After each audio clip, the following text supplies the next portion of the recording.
To India reforms judicial reforms. मैं doctor Kapil Kakkar आज आपके सामने एक बहुत इंटरेस्टिंग पब्लिक डिक्लेरेशन लाना चाहता हूं, जो कि एक तेलंगाना कोर्ट के वकील ने पब्लिकली न्यूज़पेपर में ये पब्लिश करवाया है सुप्रीम कोर्ट के कहने पे। और ये हमें बहुत सारे पॉइंटर्स देता है डिस्कस करने के लिए कि how lawyers and judiciary, how they function, how they think. So without wasting any time, first let us see what he has given in his public apology as instructed or directed by the Supreme Court of India. चलिए, ये आपके screen में आ गई होगी public apology. Now what he says? He says, I Subramaniam, advocate registered with the Bar Council of State of Telangana and residing at such and such address, hereby make an unconditional and unreserved apology for the harassment caused on Shri Aziz Premji, Mrs. Yasmeen Aziz Premji and the Wipro group of companies। और इसमें ये directors के नाम ले रहे हैं, registrar के नाम ले रहे हैं। अब आगे देखिए, and he further says that various legal proceedings initiated against them in various courts and tribunals and by the complaints and representation made against them before various government, quasi judicial and other authorities, I categorically, ये ध्यान से सुनिएगा, I categorically admit that all these proceedings, complaints, representations and the allegations contained therein were found on incorrect understandings। इस word को note करिएगा, मैं आऊंगा इस पे, incorrect understanding of facts and legal provisions, and the same should never have been initiated or made at all. Accordingly, I have given an undertaking to the Honorable Supreme Court that I shall withdraw all such legal proceedings, complaints, representations, etc. unconditionally. I have also further undertaken to the Honorable Supreme Court that I will not, अब ये इसको ध्यान से देखिएगा, in future file any proceedings or make any complaints or representation whatsoever on any ground whatsoever, mark this word, any ground whatsoever against Shri Aziz Premji or any member of his group।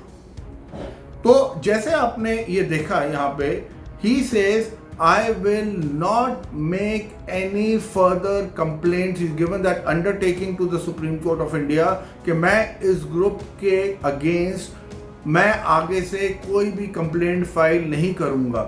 अब आप देखिए कितना अटपटा है कि ये भाई साहब इसके अंदर कह रहे हैं on the direction of the supreme court कि मैं आगे से कोई भी कंप्लेंट इनके अगेंस्ट, विप्रो ग्रुप या अजीज प्रेम जी के अगेंस्ट फाइल नहीं करूंगा। इसका मतलब है कहीं ना कहीं has the right been taken away from him कि कल को मान लीजिए hypothetically, though I have lot of respect for Wipro group, I have lot of respect for Aziz Premji, जिस तरह से उनकी फिलैंथ्रोफी है, जिस तरह से वो लोगों के लिए काम करते हैं, obviously kudos to him and his group and he seems to be a very noble man। but just in case worst come worst scenario में मान लीजिए कल को विप्रो ग्रुप कुछ गलत करता है और इन वकील भाई साहब को पता चलता है इस विप्रो ग्रुप ने कुछ गलत किया है, पर क्या होगा?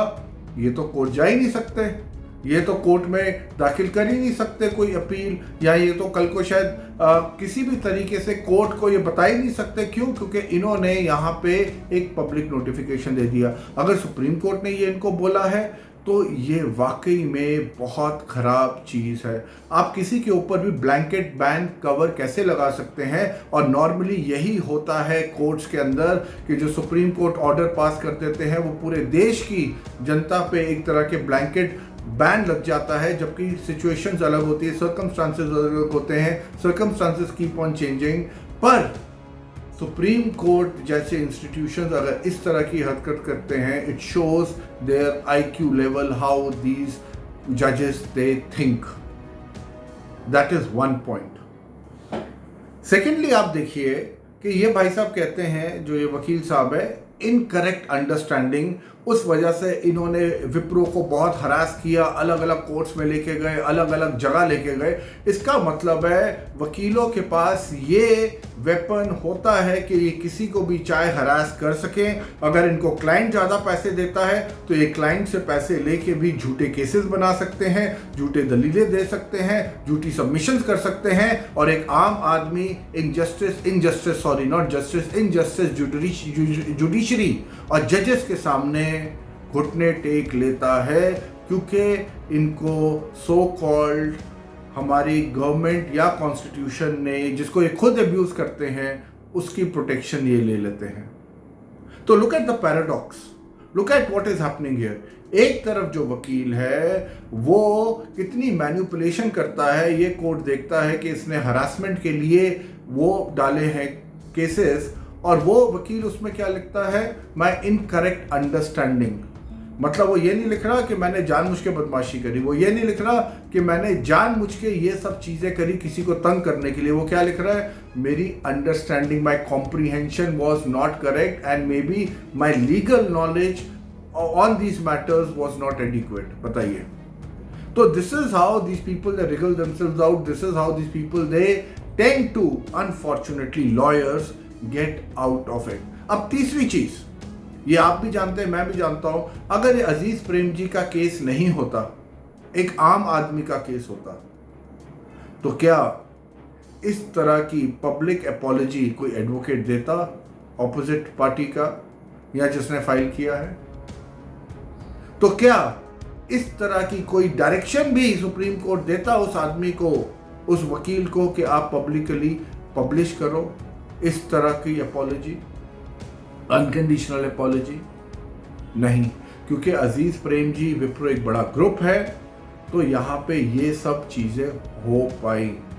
बट अगर आप रियलिटी में देखिए, तो रियलिटी में एक आम आदमी को, जो ऑपोजिट पार्टी है या उसका काउंसिल है, उसको 8 आउट ऑफ 10 केसेस में, इफ नॉट 9, वो झूठे केसेस ऑपोजिट पार्टीज पे डालते हैं।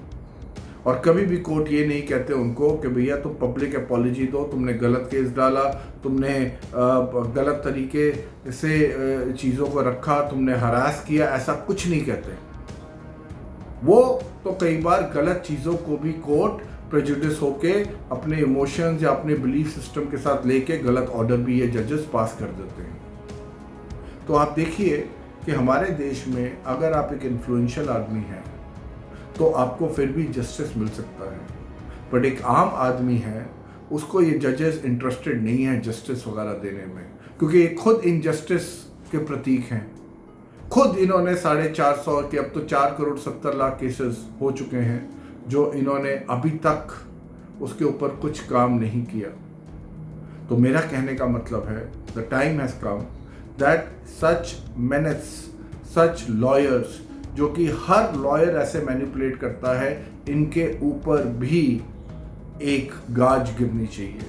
इनके ऊपर भी there should be a sword hanging over their heads, कि अगर तुमने गलत करा, इनको भी अकाउंटेबल इन शॉर्ट बनाना चाहिए।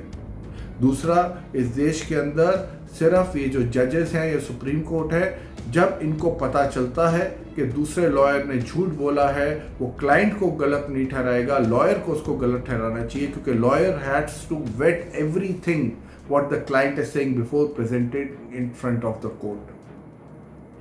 और वो अगर लॉयर गलत करता है, that lawyer should be punished and publicly उसको भी अपोलोजाइज करना चाहिए।